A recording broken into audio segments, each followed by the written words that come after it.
Today we will be creating an ink landscape inspired by some of the Asian landscapes that we have looked at.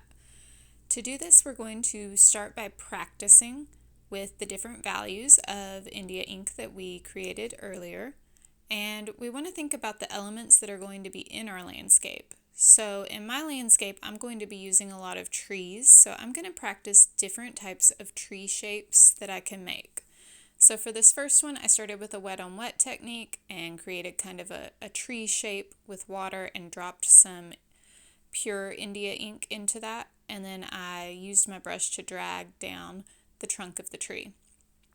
And I'm going to go through and try and make as many different types of trees as I can think of. So for this one, I'm just kind of creating a pine tree, and I always want to start with the lightest value and then go darker. And you need to do that for whatever you are creating, whether you're practicing rocks or houses. You always want to start lighter and go darker because you cannot get back completely to your lightest value if you mess up. So start with the light values and then go from there. So I created a couple different types of pine trees there. One is a little bit more defined by just using the tip of my brush instead of the other one was kind of more of a blob shape.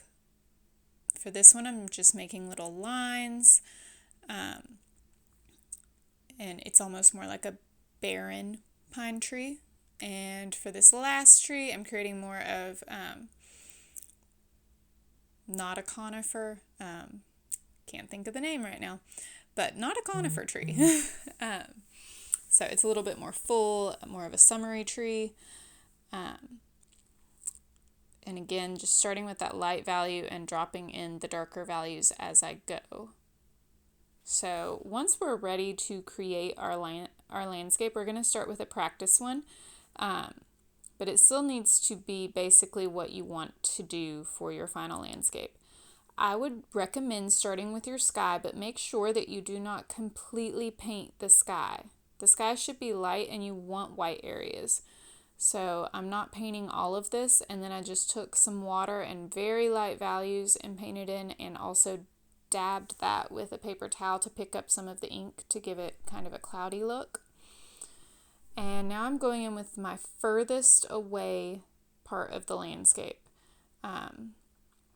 And we want to start with very, very light values here. I've got mountains that I'm painting, and it's just a wash of light color. And then my mid-ground here, we're going to go in with some more of the medium gray values that I created. So this mountain's a little bit closer. And my painting is going to be based on my grandfather's friend's land. When I was a kid, we would go visit him all the time. He had a ranch on Douglas Lake, and so I'm imagining what this looked like. It's been a very long time since I've been there. But he had a lighthouse.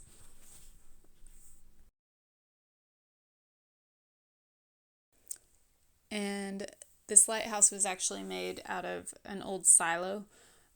He turned it into a lighthouse, so I left that little white area there for where the lighthouse is going to go.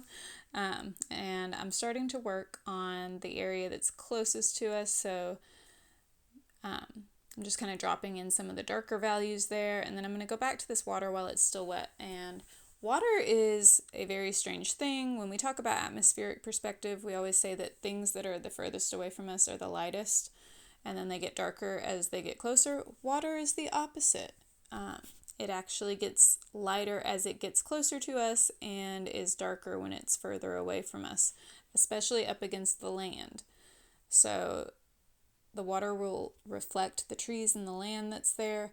So that's going to create some darker shadows in that area, and the water will be closest when it is close to you. Lighter when it's close to you. I think I said that wrong. So I created another little island there, and you can see the water was still wet behind it, so some of those trees kind of blurred into the water. That's okay, it's not the end of the world. Just make sure that you don't overwork areas when they're really wet.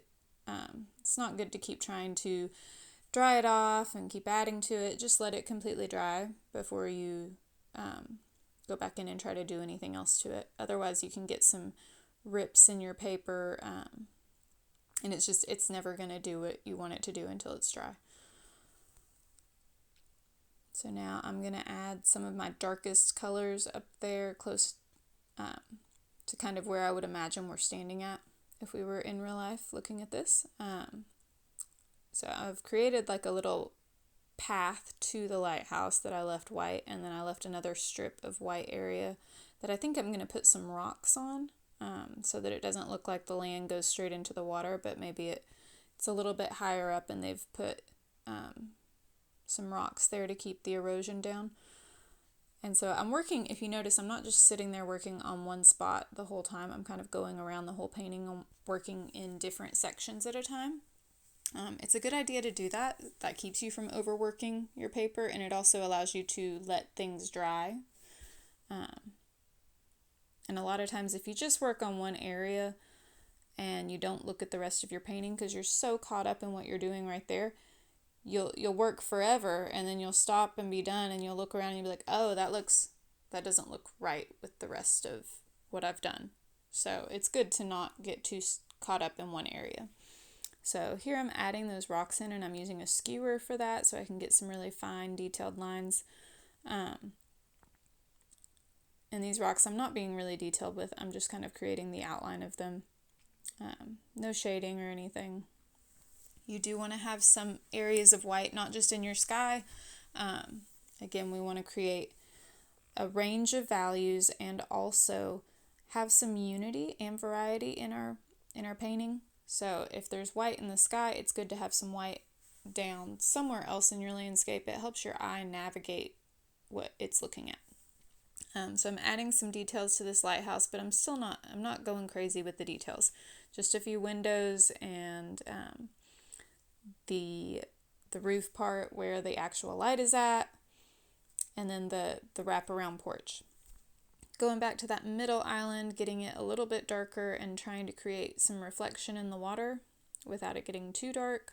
And then I'm going to go in here with some of my darker values and start adding some trees. So in my memory of this place, it is in the mountains, so you had to go down a very steep driveway to get to it.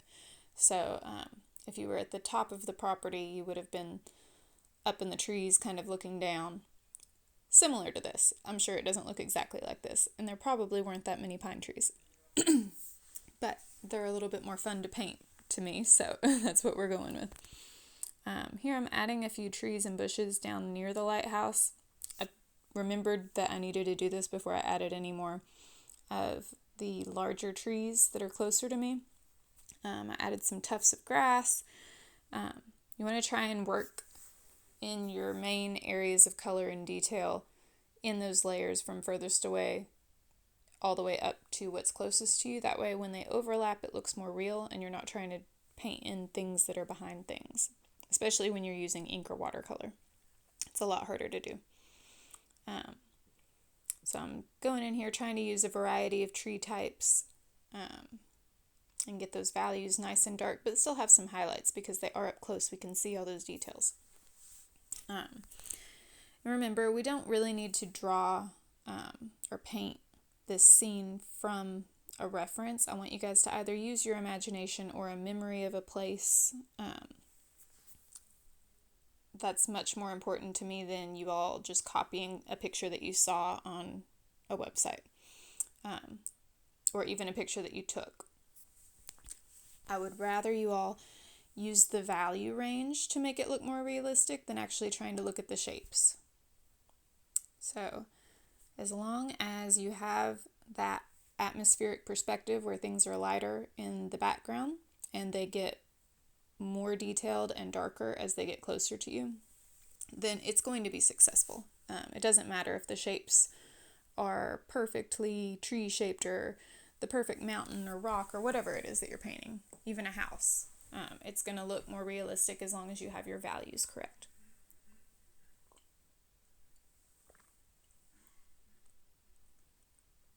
And don't get too worked up if something happens and you don't like it. It's not the end of the world. We can fix it.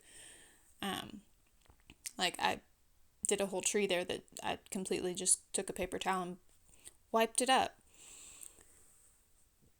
And it's not going to go away completely, but it's going to look better than if I had left it there. I'm going to add a kind of dead tree over here in the corner, and looking back on this, I wish I had added some more of those in there. I thought that it turned out really nice, but it looks weird just there by itself in the corner. And because we're kind of trying to be inspired by those Chinese and Japanese brush paintings that we looked at, they don't follow the rules of perspective completely. So if you want to make something stand out or be more important, like some of the artists that we looked at did, you can certainly make it larger, make it higher up than it really would be in real life. Those are some of the techniques that they used to put emphasis on things and create some sort of sense of that thing being more important than anything else. So it doesn't even have to look completely realistic, but I do want to see you use lots of values, lights, darks, and midtones.